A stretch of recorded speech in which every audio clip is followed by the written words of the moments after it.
Welcome back to Honey, We're Not Okay with your two fave chaotic Black queers. I'm Valerie. And I'm Meccah. And in case you were wondering, we're still not okay. And today, you guys, we're going to be talking about gender norms in queer relationships. Mm-hmm. So to kick it off, I wanted to ask, once you're in a relationship, who are you expected to be? Myself. Period. But when it comes to, gender roles, queer roles, I feel like I've personally been pressured to be more feminine than I am, because I've always been a tomboy. I've always been really rough around the edges. But I felt like, my mom, people around me, and then my last relationship, they always preferred that I was feminine. Mm-hmm. Like my ex even literally said, if you're ever to become like a stud or a stem, I wouldn't be attracted to you anymore. Gross. I know. Yeah, literally. And I knew that stemmed from their insecurities, but like it worked. Mm-hmm. I was like, okay, I really care about you. I don't want to appear as myself, So unfortunate. Literally. So crazy. Like the suppression of it all is insane. I know. But what does, femininity mean to you for the viewers? Because I think it's kind of subjective sometimes. I honestly feel like if you're a woman, you have femininity, period. But at that time, I thought about the typical heteronormative, roles of femininity or definition, wearing more feminine clothing, wearing your hair a certain way, like long. At that time, like long or like in a certain feminine style, right? Yeah. The way you speak, the way you walk, all of that. That's how I see femininity, like having that little swish, which I naturally do. But yeah, people say I can't be a stud because of the way I walk. Gives it away every time. But yeah, just little things like that where you present a certain way and people are automatically like, yeah, she's a femme. Yeah. I love that. What about you? What do you consider feminine? Sorry, these people. Anyway. But so femininity to me, I think, is an energy to start with. I think it is kind of like, I relate everything back to nature. So femininity to me is like the water, the way you just kind of flow in your life. It's ease, it's ritual versus routine. It is it's something I think is inherent to most like women and people that identify as women. And it's just like a level of calm and softness. And also, I think the type of people that like prioritize community and wellness and wholeness and like that holistic side of humans, I think is all like aspects of femininity to me. Yeah. Yeah. I agree. I think in reality, that's what it is. Yeah. Aside from the roles they try to force on everyone, I feel like to be feminine is to be more free. Yeah, exactly. Freedom. Yeah, I love that. freedom. Yeah. That's why, women who are really in touch with their femininity, they're a little more like, and like it comes off wild sometimes. Ditzy or anything, but it's wild. Women are supposed to be wild. Exactly. Yes. Like panthers. Yes. I'm actually reading a book.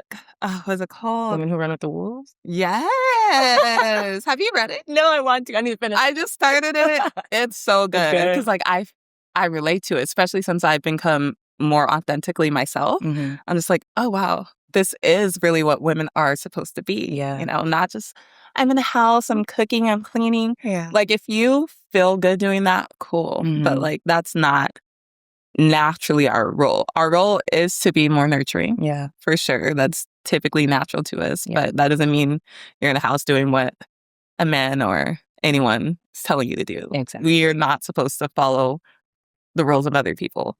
No, not at all. Literally. Not at all. We are free creatures. And the more freedom you give yourself, the more feminine you'll actually feel. Absolutely. I agree. Oh, yeah. Freedom. Yeah. Femininity is freedom. That's the line. Yeah.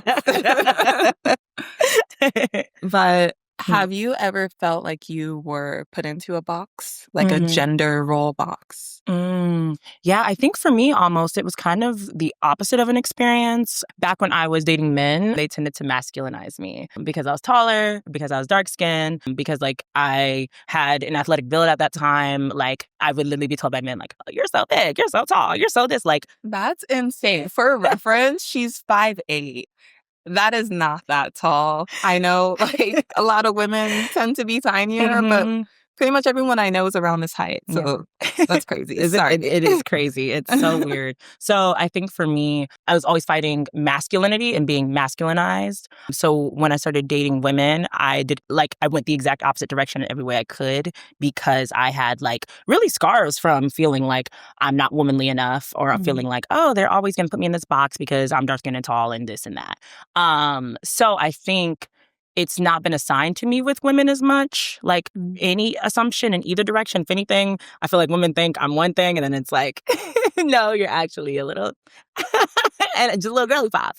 But yeah, for me, I think in my own journey, it became a sort of thing of like rebelling against anything masculine. Like, I don't want to come off that way. I am a girly girl. Like, I am soft. Like, stop looking at me that way. Like, I'm not that hard. Like, just because I'm built this way or look this way does not indicate how I actually show up energetically. So it's been interesting. And now I'm kind of on the flip side, trying to explore and get back to almost heal that relationship with masculinity and presenting a little more in the middle because I realized like, oh, this came from men and ew. Literally, like, what? Like, why would I want to carry any wounds and not be able to present myself in whatever way just because a man said something way back when? I don't even care about what they think anymore. So it's like, I don't even know their name. Yeah. So thankfully, a lot of my partnerships with women have been a lot more healing and letting me feel like, okay, like I can play with femininity. I can try to play with a little more masculinity, but I have also ran into exes being like, oh, if you were a stud, I would break up with you. Like, if you were masked, we would not be together. Like, which is crazy. Which is insane. I'm like, I'm still me. I was like, what if I had the exact same personality? Everything was the same. Yeah. And she was like, no. What? Like, I'm curious. Yeah. Which one? Scorpio. Scorpio. Mm-hmm. We talked about it in the parking lot. Scorpio? Yeah.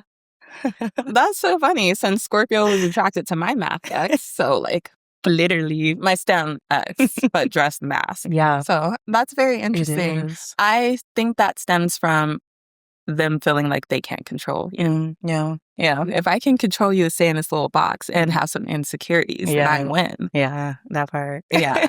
But I did not expect that from her. Yeah, it was crazy. I was like, I was like, are you dead ass? And she was like, yeah, like I only like femmes. I'm only into femmes. So you a femme. Oh my gosh. That's so funny. Isn't that crazy? Yeah, like that's another sign. Yeah. I was like, I don't like that repression shit. Like, I'm an ex-religious girl. Like, the second you tell me you can't do this, yeah, I gotta go. What do you mean? I'm like, rules? Wake up tomorrow. Hey, what's up? Right. At my big age, like, I'm not doing that. So yeah, I definitely kind of run from people that are too like, this is what you have to look like. This is what you have to be. Because again, dealt with that with men. And I'm healing through that. So I don't want to like go backwards, especially in queer relationships. Like, to me, that's supposed to be freeing. So yeah, that's kind of my experience. It really is. And that brings me to the next topic of a lot of queer relationships trying to match the same energy as heteronormative or hetero relationships. You know? Yeah. Like, there has to be a quote unquote man and woman in every relationship. Yeah. And if we're supposed to be rebelling against the norms, why are we subscribing to that? Yeah. You know, like if a man came up and said, who's the man, who's the woman, we'd be like, excuse me? But yet we do it to ourselves. We do. Like, oh yeah, you got to be a femme and mask together. You can't be mask for mask. That's gay. Right. We're all gay. We're all gay. So yeah, like we're all gay as hell. You're sleeping with a woman. You're gay. Like, is that not the point? I know. Like, we can all get gayer, actually. Right? Like, mask for mask, femme for femme, which is more accepted than mask. But I think the reason it's more accepted is because guys are okay with lesbians. Guys aren't okay with gay guys. I think we're just taking on more heteronormative ideas. Absolutely. And I feel like we're all aware of this, but I don't know why it's not changing. Yeah. You know? Ooh, that's so true. It's like so few and far between that people like break against the norm. And I think for me, even especially when I was new to queer relationships, that was something I was like, like, I see this because I started out, like I said in previous episodes, femme for femme. So that was already, I guess, like untraditional in the sense of like, oh, okay, it's accepted, but who's the boyfriend? Like, that was so kind of like the context of like, so who's in charge here? Because y'all have to have masculine energy. The relationships don't work if there's not boy and girl, man and woman, even though we're both girls.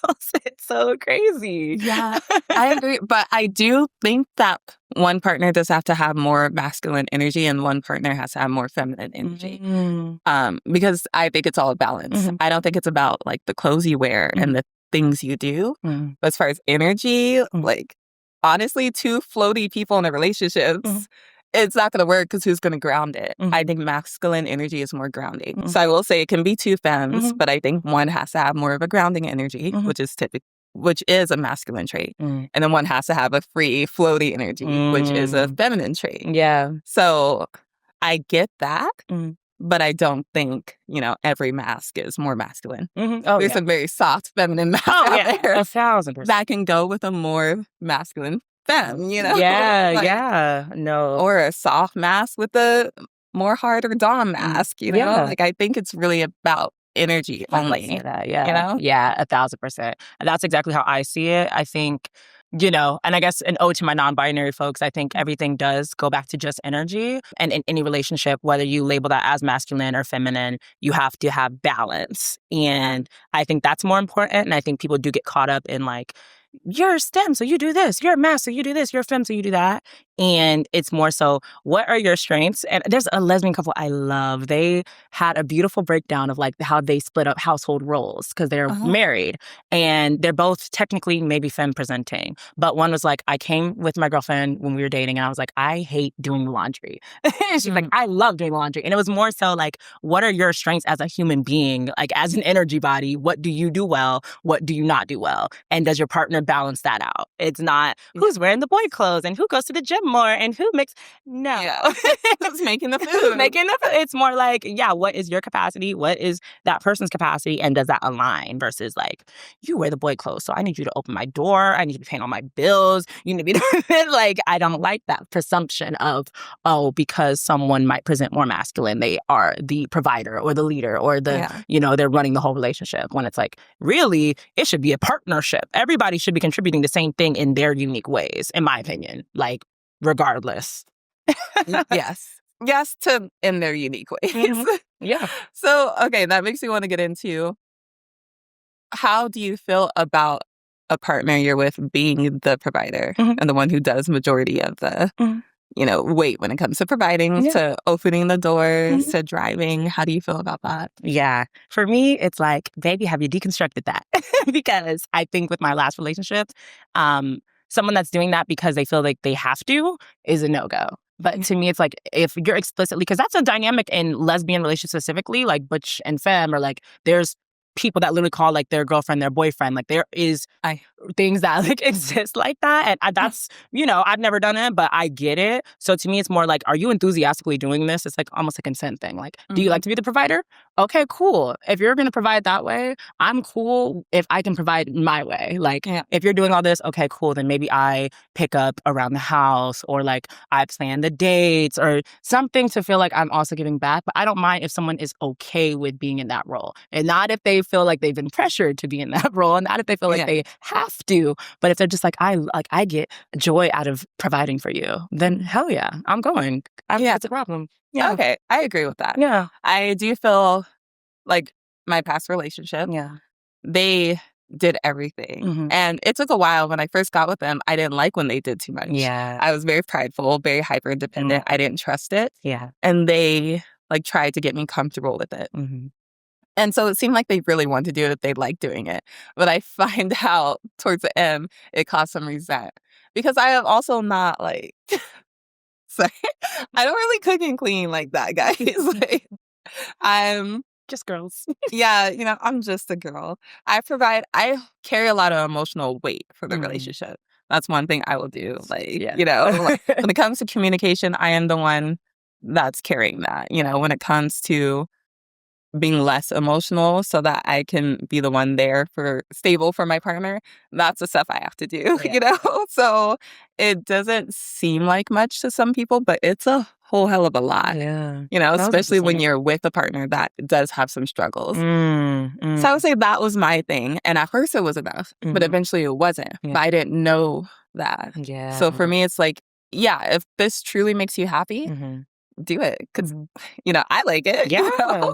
But if it's something to where they feel like they have to do and they're not communicating their needs and then they resent me, I'm also like, is that my problem? Because It's still not. yeah, Yeah. you could have told me. Like I don't always want to drive. I'm okay with being a passenger princess, but I will. Mm-hmm. Like I will drive. I know how to. So Exactly. like I got this, Yeah. and I may not really cook, but I'll order for us. See, Like other ways to do it. yeah. Yeah. But if you seem enthusiastic, I'm not gonna know that this is a problem for Mm. you. Yeah. I like that. So I feel like it's okay to have a partner that is the provider. Yeah. Unless they speak up and say that's not what they want. Exactly. And that's why it's all like choice and communication and understanding what you want and what that person understanding what they want. Because don't go, if you know you want a provider, don't go trying to make somebody into that. I feel like that's where it starts to get really toxic, because now it's like, I'm pulling you into something that you actually are not going to be. Like, no one that is looking for a chef in the kitchen should come over here. Like, this ain't the place. Like, just because a lot of femmes do that doesn't mean these femmes are doing that. Like, that may not be our ministry. And I think what you said about emotional labor to me goes back into one of the gender norms that I feel like shows up that's not acknowledged that femmes have to hold. And I feel like we typically do end up being the ones that bear all the emotional weight of the relationship in those more like heteronormative looking ones, especially. And it is not weighed the same as being a provider in other ways. It's not weighed the same as being the driver or going to work and paying the bill. It's not, even though to me it is still on par with those other things, like those other forms of giving. It is so much work. And it is swept under the rug because you're the femme. It's like, that's your emotion. You're supposed to do that. Like, wait, what do you mean you're not going to help me problem solve? And you're not going to therapize me? Like, literally, the therapy, the problem solving, you don't have the energy to make this call. You don't have the energy to, like you said, problem solve, figure out what we're going to do about this bill, this. I'll do it, But like you said, that's not appreciated enough.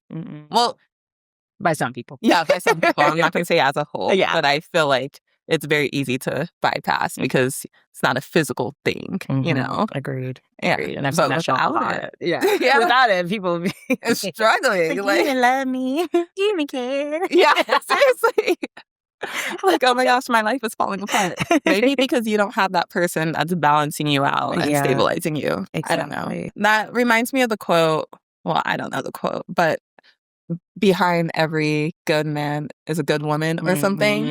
And yes, that's a hetero quote, but it's kind of accurate. Exactly. Behind anyone who has a lot of masculine energy and is doing well, there's someone that's balancing them out with feminine energy and carrying emotional baggage and giving them great ideas. True. Because if we allow ourselves to really be feminine, be free, that's when all the good ideas is like the downloads come back after back.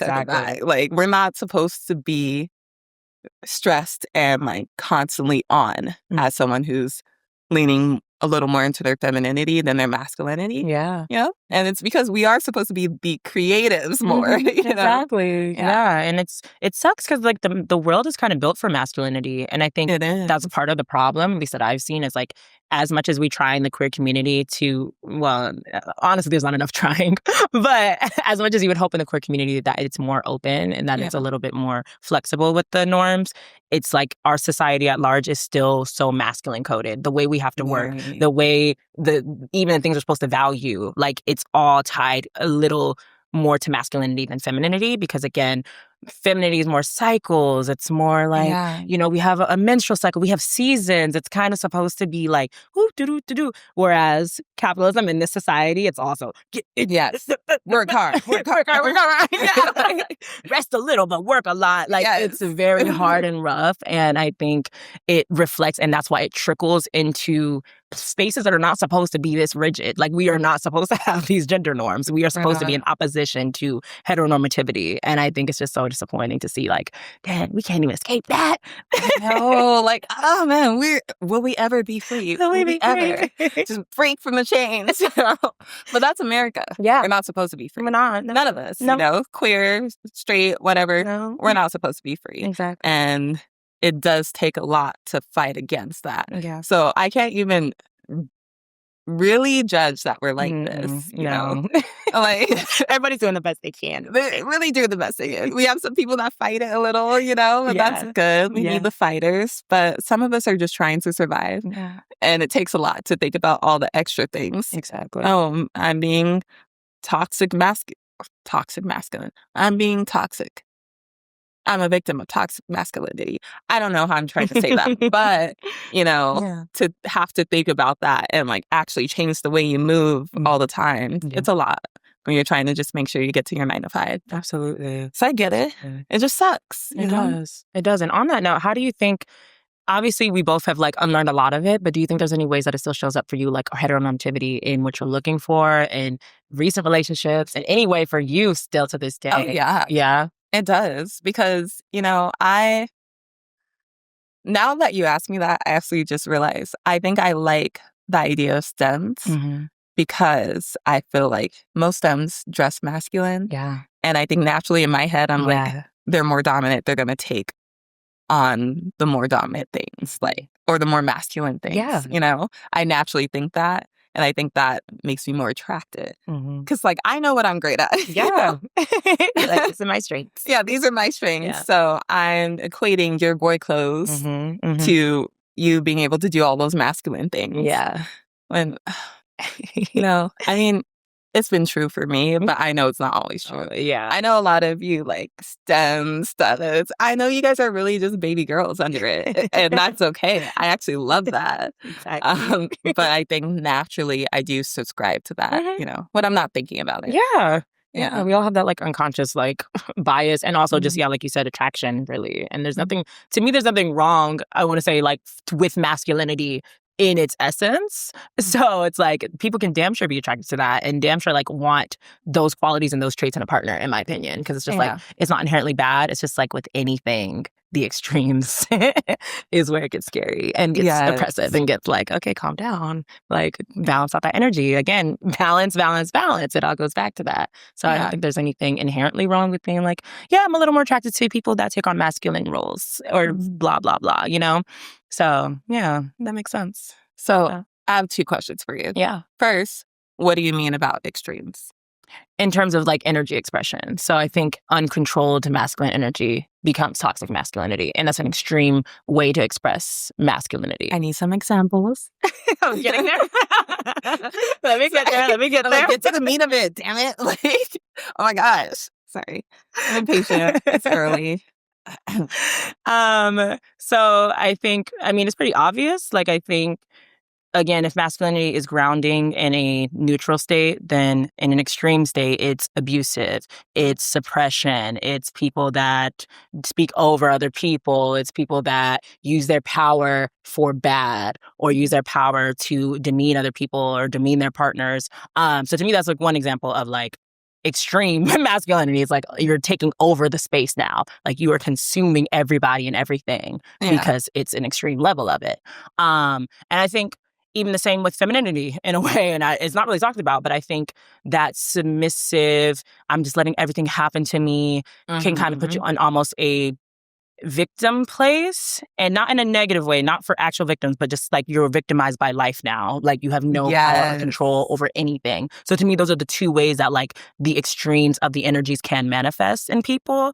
And I've seen it, you know, with queer people, with straight people, all through and through with humans being a little too leaning into something really probably out of protection or out of their own traumas. But it creates more trauma and it creates more darkness and it just fucks everybody up, to be fair. So that's kind of how it looks to me. Okay, I completely agree. And I've seen someone who had, was it not broken? Trying to think of how to say it, but who was extremely, had both sides all in one person. You know, like that toxic masculinity and then the toxic femininity. Shit. I've seen that. And it's just like, oh my gosh, you're, you know, being a certain way, aggressive, abusive, whatever, but also you're a victim to the world. Crazy. You know, like that, like in one head.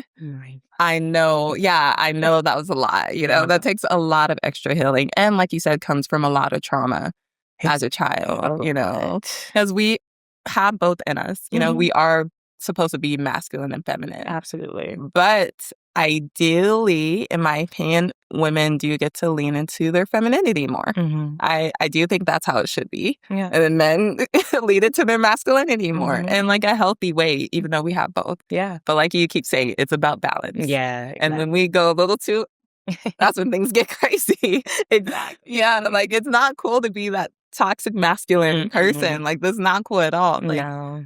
anyone that knows even a little bit about psychology or anything can see that you're hurting in reality, you know? So fix that, you know, baby girl, baby boy, baby binary, you know? Exactly. Live your best life. Yeah, Like, come on. Literally, like you don't have to be a certain way just because you think people want you to be that way. Yeah. And that's something I've learned because I actually love being in touch with my masculinity. I've always been like that. Mm. I just stopped allowing myself to just be myself, you know? But now that I'm back, I feel so free. And I realize the people around me are going to accept me if they really fuck with me, you know? I shouldn't have to be like, oh my God. Yeah. I'm just a girl. Like, I mean, I am that, but I'm also a real, you know, like, play with me if you want to. No, I feel that. I feel that so hard. I feel like, it's been a slow journey for me. I think healing my relationship with masculinity, but I also feel it because I'm like, there are parts of me, like I'm my dad 50% of the day. I'm like, I move in the world in a masculine way a lot, like in the way I manage my finances, in the way like I problem solve, like in the way I even express emotionally. I was like, oh girl, you wasn't even doing a good job at suppressing that masculinity because it's still very much there. You know, so, and now it's coming to terms with like, oh, okay, like I actually like this energy. I feel that it has its purpose as anything does, because even in our body, it's like we have testosterone, we have estrogen, and we have both at all times. And some show up a little stronger for some people. They have higher levels of testosterone. Women that have higher levels of testosterone that might influence their masculine traits. And that's a whole other topic. But I think for me, that healing journey has been so beautiful and being like, oh, like I am both a girly girl and also like I know how to handle business. Not that girls don't handle business, but like I know how to lock in the same way that I've watched my dad lock in. And I know how to like emote and empathize in the same way I watched my mom do. So it's just really cool to like see myself kind of find that balance on my journey again and be like, oh, okay, two wolves live within me. That's cool. 100%. And I like that you said that you've learned this from your dad, you learned this from your mom. Yeah. Because unfortunately, I do think two-parent households, or not even a household, having two parents in your life really does provide a lot of like stability and mental health for you, you know? Like you're able to see the different energies, the different ways they move in the world, especially if they're not like, you know, a toxic parent and stuff. And I don't think people realize how much of a benefit that really is. Like, it's a privilege, And we act like, oh, I don't need that parent. You did. I did. You did. Or you needed someone to fit in that role. And that's coming from someone who wasn't raised with my dad, you know? Like that, I knew that was something I was missing because my mom is very feminine. Yeah. And that's great. And I love it. And I've learned a lot. But like, again, there's a balance that was needed, you know? So yeah. And I do feel like, I don't know if this is a fact. I probably have to do some research, but I kind of feel like maybe queer people oftentimes didn't have stable or like two parents in their life. Ooh, that'd be interesting to see if there was like a statistic or a study on that. Yeah, I need to look into it because I love being queer, and I'm not saying that it's a problem or a trauma, but I've noticed a lot of the same traumas in the queer community. Ooh, that should be an episode. That should be. Actually, let's pause that. You know? Come back for that talk. Come on, trauma talk. But I have noticed that, and that also goes for the amount of queers that aren't okay with one parent or didn't have one parent in their life. You know, like, and those are usually the ones that struggle a little. Like, how do I lean into my masculinity or how do I lean into my femininity? You know? I could see that. And you know what? The divorce rate is so damn high. It might be everybody at this point. What do you mean 50%? What do you mean half of these households don't make it? I love a good divorce though. Me too. A good one. Not a messy divorce. Not a messy one, but Yeah. a good little woo-woo. Yeah, a little separation, because not everyone needs to be together. Yeah. Honestly. But no, the topic of marriage definitely made me think of how these roles might play out when queer people have kids. And I wonder, like, what that'll look like for me even. Like, how do I want the roles to kind of pan out if I have a child with another woman? Like, that's a whole nother level of, like you kind of said, that having both of those energies present for a kid is so important. Yeah. And then it's like, so how does that show up and who does what and who is the masculine energy? Are you incorporating uncles? Are you leaning into your own masculine energy? It's like, what the hell does that look like? Yes. Honestly, I think ideally, if I think about like if I have kids, zoom into my face. But I would love for them to see two women leaning into both energies, but a little more into femininity, because we should be allowed to do that. Like, doesn't matter what you're wearing. We should be allowed to lean into something that's natural for us. But I would love them to have like an uncle or something, to show like this is what people who have a healthy masculine energy do. I love that.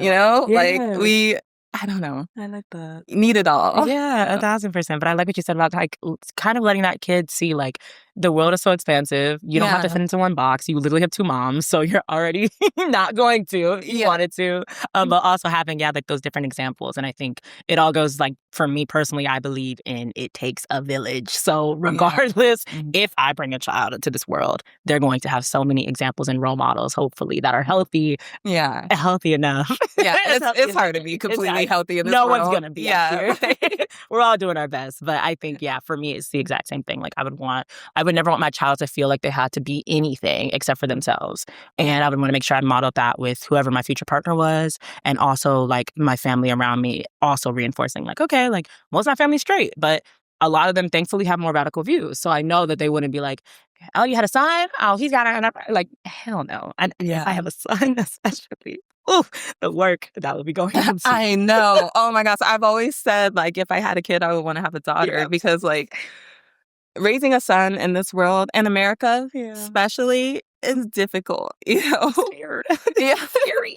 Literally, let alone a Black son. Yeah. Oh my gosh. Like, not only do you have to have that talk that this world is a little harder for you. Yeah. Which I kind of want to get into another episode. See? Yeah. We're in a flow, baby. We got two more topics. Back to back. But yeah, like, I feel like I want them to just be the best they can.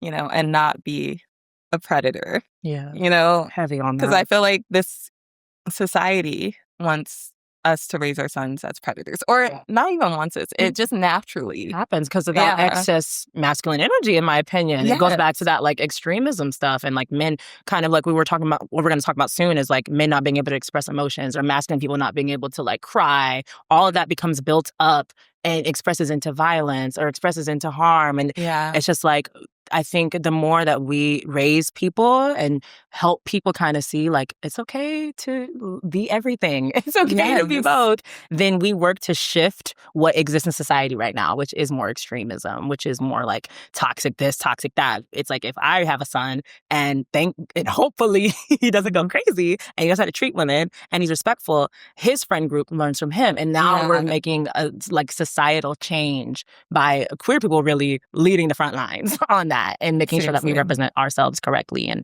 represent the beauty of masculine and feminine energy instead of like the extremes. Yes. And I definitely want to get into the whole like masculine people being able to express certain things. But I do want to say that I love to see someone with a gay dad. I love any type of, queer parent. Yeah. But I feel like when I see someone with a gay dad, they tend to be very in touch with all their sides. 1,000%. All their sides. Yeah. Like, whether it's a son or a daughter. And I just, it just makes me feel so good. We love a gay dad. Yes. Jealousy, y'all. Oftentimes, I feel like gay dads, they don't really perform. Yeah, I could see that. They, maybe because they're men, but they're very comfortable just being themselves, Yeah. And that means they show up feminine when they're feminine. They show up masculine when they're masculine. They just, whatever. And it's very much like, you can be whoever you want to be to their children. Because they know they're already breaking against the norms, but they're also safe Exactly. to do so, you know? Ooh, a word. A word. We love gay dads. Yeah. We love queer parents, period. Because again, I can't even imagine what it's like to raise a child in this society, especially with the current state of the world and the current administration and everything. That's a task in itself. And then also that fear, you know, as a queer person, the things we already have to deal with, and then knowing that your child may also end up queer, or at least has to be like, hey, these are my queer parents. So much respect for those parents and, you know, that journey and the wisdom really being passed down to those kids. Yes, love it. It's just beautiful. Literally. We love to see it. Love to see it. But to circle back to what you were saying, do you feel comfortable seeing someone more masculine, like, cry? Ooh, I love that question. I didn't used to. I think, especially growing up, that was just the messaging, like, men are supposed to be tough, masculine people are supposed to be tough. Like, crying is a weakness, this, that, and the third. But now, as someone that really struggles with emotional expression myself, I love seeing masculine people cry now. Like, to me, it is just such a indicator of freedom, really, and of confidence and almost a security in yourself to be like, fuck anything. I'm crying. I don't feel good. I need to cry. I need to let it out. Like, it's just a level of emotional maturity, and I love to see it now. Like, it is attractive to me. And it's like you're in touch with your emotions. Yeah. Like I hate that. Like, hopefully you're not like crying over something horrible, but like I think that it's beautiful. Not now. There's a line. If someone is crying every day, or it's like again just too much, I'm gonna be like, do we have something that you need to, you know, talk to somebody about? Because there is a little, I would get overstimulated for myself. But for the most part, I think it's like amazing, and I want to see more of it. I would have to agree. I'll start with the overstimulated part.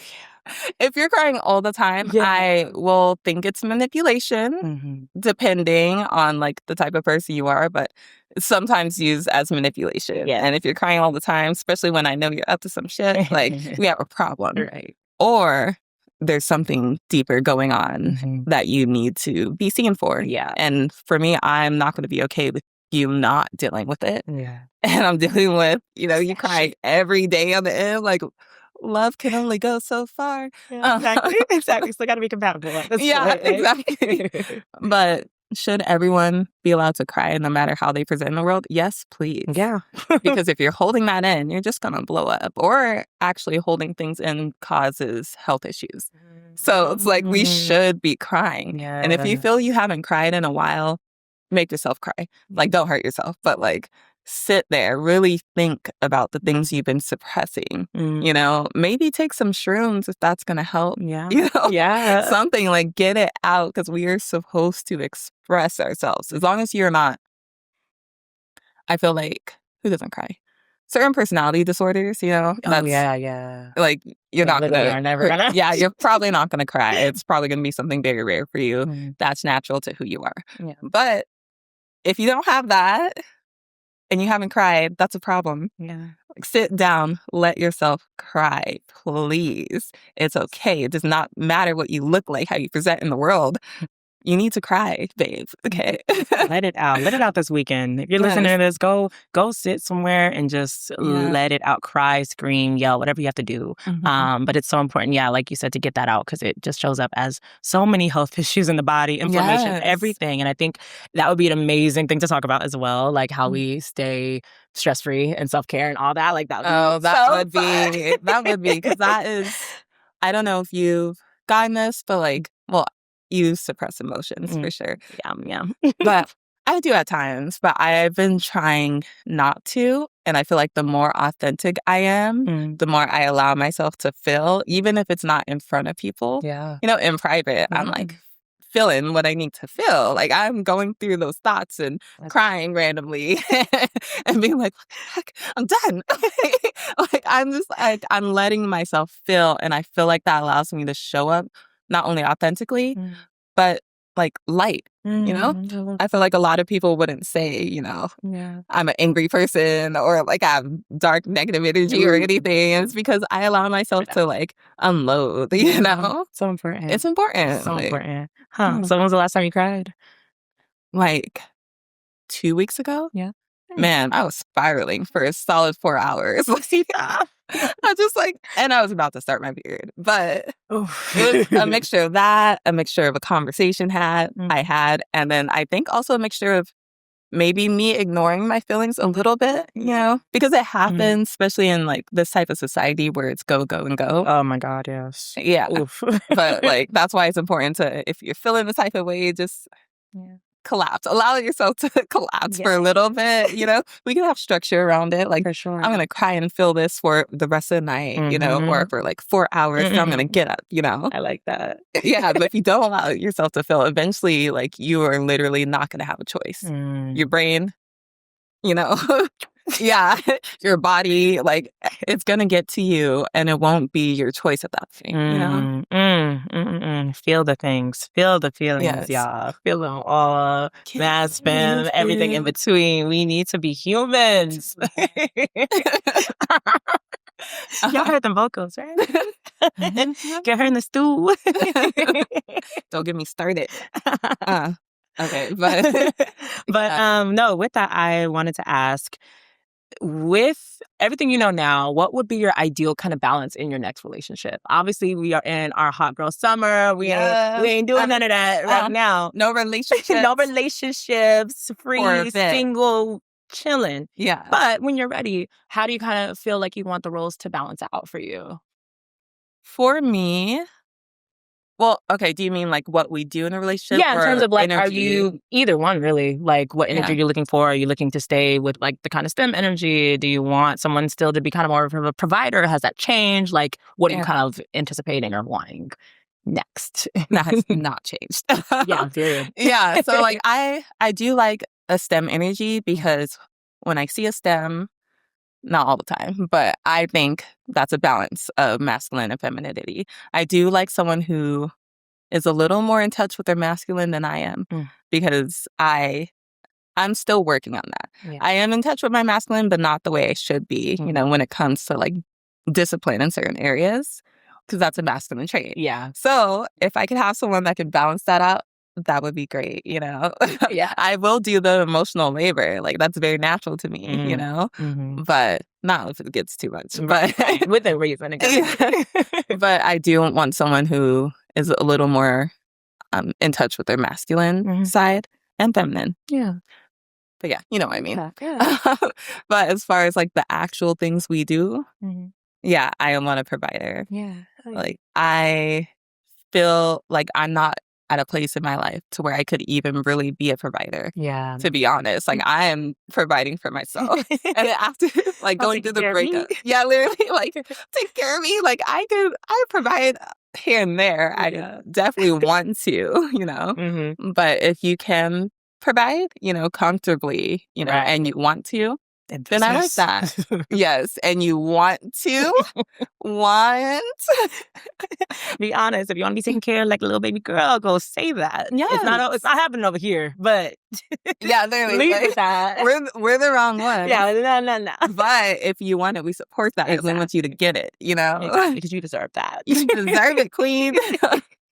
But yeah, someone who can and who wants to, I would love to be in a relationship with someone like that. And as far as, I am a passenger princess, but only because people allow me to. Yeah. If it wasn't already set up that way, I would be driving everywhere. Yeah. No biggie. I used to before my last and only relationship. I used to drive myself everywhere. Like, it's no big deal because if I have to do it, I'm gonna do it. But cooking, we already know I'm not cooking. Yeah, let me stop thinking. Like, I did try to cook for my ex sometimes, but she was from Chicago, so like she didn't like my Arizona style food. Yeah, she reported back to me, y'all. Oh my gosh, not her report. I forgot what conversation we had. But she was like, and I was like, oh. That's the exact face she would make too.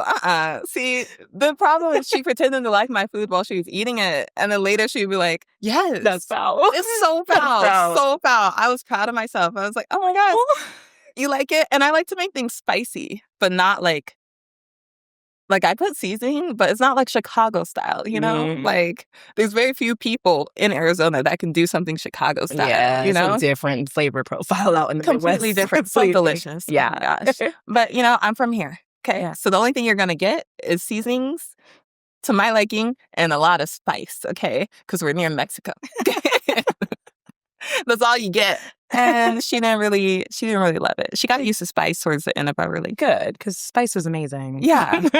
But my point is, I can cook Yeah. Arizona style. So if you want that, let me know. I got you sometimes. But yeah, I would prefer to be the one who, like I said, carries the weight when it comes to communication, emotional things, problem solving. I'm a great problem solver. You know, we will always figure it out. Yeah. Always, you know? Great. So that I got you on. You don't want to make that phone call? I'll make that phone call. You know? Like we're always gonna be good if I'm in your corner, you know? Fuck yeah. I like that. But yeah. And then also I will do some other stuff. Ooh, other stuff like what? Oh, I didn't even mean it that way. But yeah, you know. I'm a good time. So, you know, that's something that you won't have to force out of me. Per. But yeah, what about you? What would you be looking for in a relationship? Oh, God. It's Next so year. far away. Yeah, next year. Y'all gonna hear Do that they in every know? episode. I think I did mention my year of singleness. Yeah. Okay, okay, yeah. And Dumped in the Rain and Back Outside episode 1. Make sure to check it out.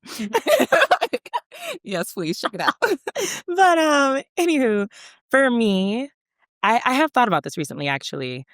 I am hyper independent when it comes to the way I move through the world. Like, I always make it happen for myself. I will be at my wits' end, 2 cents in the bank account, and I'll make sure I have like everything I need to exist as a person. Yes.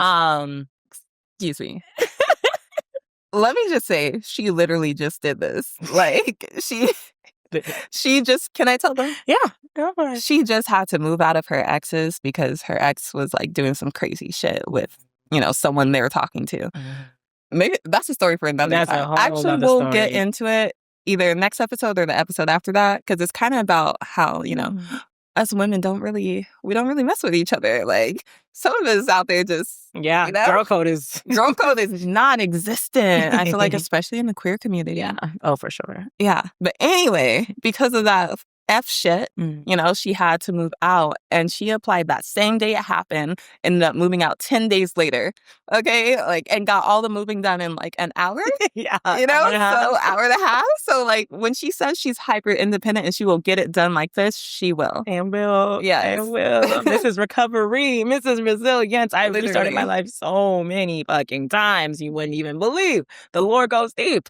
But for me, what that means though for a partner is I want someone, because I will again give my ex that, like, she's the first person that ever took some of the weight off of me in terms of like the actual like rent or driving or job, like just financially, she took the weight off of me for the first time ever that I've had in my queer relationships. Yeah.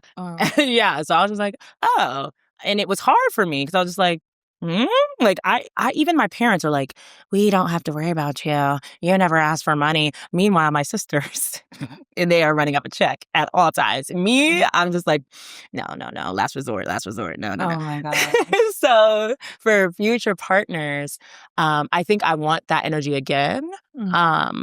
Because it was so like I didn't realize like, oh, my nervous system feels a lot better now that I don't have to worry about like, how am I gonna get there? How's it gonna pay for? Like all those thoughts gone. Like head was empty. Right? You just hop in a car. Maybe it got too empty. Maybe I got a little, you know. No, that's not on you. That is not on you. Me trying to be fair. I'm like, no, you're right. But I would love more of a provider type, or at least someone that can match what I can do for myself. Because I think, you know, in the past, sometimes it was a little up and down as to what people could or could not do for me and with me. But I love being able to like hop on a plane and go travel with a partner, like, and that not be a strain on either of us. And I loved like, having someone drive me around and like, I got dinner tonight.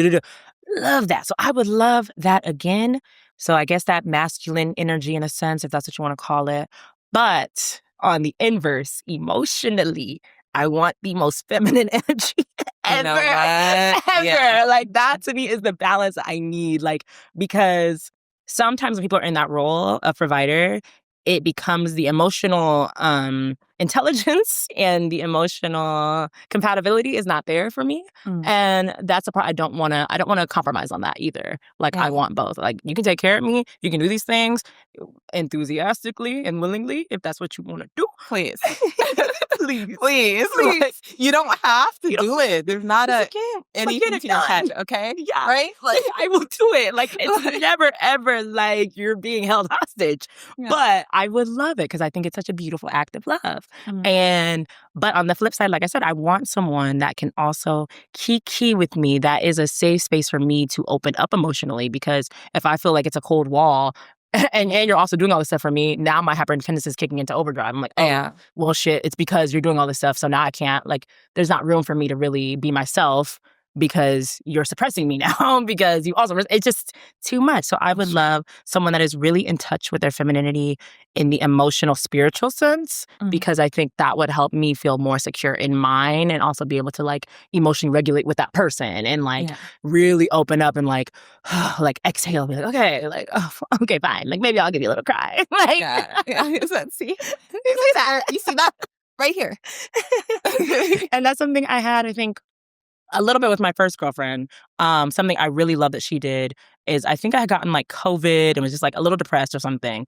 And she was like, do you want to meditate together? Like we can sit or we can do some breath work. And I was just like, this is beautiful. I was like, this is a dream. So I think that type of energy, like, hey, Meccah, I noticed you're going through something emotionally. Like carrying that emotional labor with me, I think is what I'm looking for. Like, yeah, be a little provider, be a little more more dominant than me, because y'all already know what it is over here. That's easy. Little dummy dummy, whatever. But also be like emotionally in tune. Also be soft. Also be like willing to hold me and see through that first layer. You know, I think that would be like a dream partner. And I'm not settling until I have that. Like, I'm not rushing. Because that's what I want. No, 100%. And actually, I agree. I feel like that's also something I want. That, a lot of providers tend to struggle with, you know? So it's probably going to be something hard to find. But I will say the willingness to work on it is also what's important to me. Oh, huge. Because if you've been like hyper independent, the provider, like all your life, I know that's going to be hard. Oh, yeah. But if you are actually trying to talk it through, if you're like, hey, this makes me uncomfortable, but I need to say this, you know, like that. If you can just do that, that's all I need, you know? The willingness. Because like, you know, I mention my ex a lot because that was my first and only relationship. So that's the only thing I have to go off of. But with my ex, they were amazing in the provider role. Like they did all that. They planned amazing dates. 10 out of 10. I've never met anyone who plans dates. Very intentional. Very intentional when it came to that, and like physically making sure I was okay. Like if I was really sick, they would draw a bath for me. Like they did a lot of sweet things. That's beautiful. And that's really what kept me in it so long, because they were so intentional when it came to like providing, you know?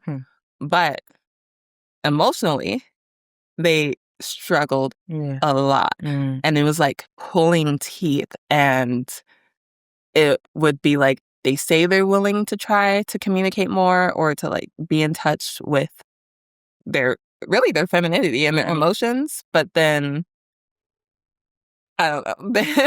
It would be like pulling or fighting when I would try to get it out of them. And that's what I don't want. You have to show me you're willing. It's okay to be uncomfortable, because I'm not perfect at it. I get uncomfortable all the time, especially when I don't fully trust someone yet. It's like, I'm feeling this. I don't trust that you're going to react in a way that's comforting. But if I care, I'm going to try anyway. And that's what I need them to do, you know? Care enough to try anyway. Care enough to communicate that this is hurting, you know? This hurts. This sucks. This is uncomfortable. Use the most basic words, because I can go from there, you know? That's all I need. You know, you don't have to be perfect, but you have to try, you know? Amen. She said it. I love that. And I think the word trust stuck out to me because I feel like that is the thing that ties healthy masculinity and healthy femininity together. It's a level of trust in the people around you and in you know what I mean? And I think that's what I'm striving for. That's what I would want a future partner to also be striving for. Because you're not going to do it perfectly. No one in this earth is 100% anything. And it's not realistic to assume that. But like you said, the willingness to try, the trust in yourself and the trust in the people you love to hold that and hold you in that journey of getting there slowly. Yeah. I think is all you can do. And I think we all need to have a little more trust in ourselves and in the people that we love and the people that we're trying to love. Like, you know. Preaching sister. Clock it. Type shit. We need to get off of things. We do. The brain rot. Oh, Lord. But yeah, no, I like that. Yeah. Sure. Is that it? I think we did it. Yeah. Oh my God. Go see. And it's still recording. Perfect. Okay. Okay. You want to take us home? Yeah. Let me take you home. Let me lay you down.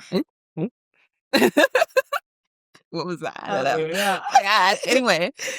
But yeah, we really appreciate you guys checking in on us and hearing us speak about fuckity fuck. Oh my God. Oh yeah. And hearing us speak about queer gender roles or something like that, or general community. Okay. So yeah, we really appreciate you guys checking in on us and going on this journey about oh my gosh. You know, you let me try. Please, yeah, I got you. I got you. Just make sure. Okay. So yeah, we really appreciate you guys checking in on us again and listening to us discuss kind of how gender roles show up in the queer community. We hope you guys kind of get to work on how you show up, analyze how you see femininity, how you see masculinity, and, you know, decide what you want for your life and your partnerships. And if you have any thoughts, you know, be free to leave them in the comments. Yes, let us know below. Engage with us. That keeps us motivated to keep going. And yeah, we're really excited to see you guys again next Wednesday for the next episode. Yes, make sure to come back and check on us every Wednesday. Bye, guys. Thank you.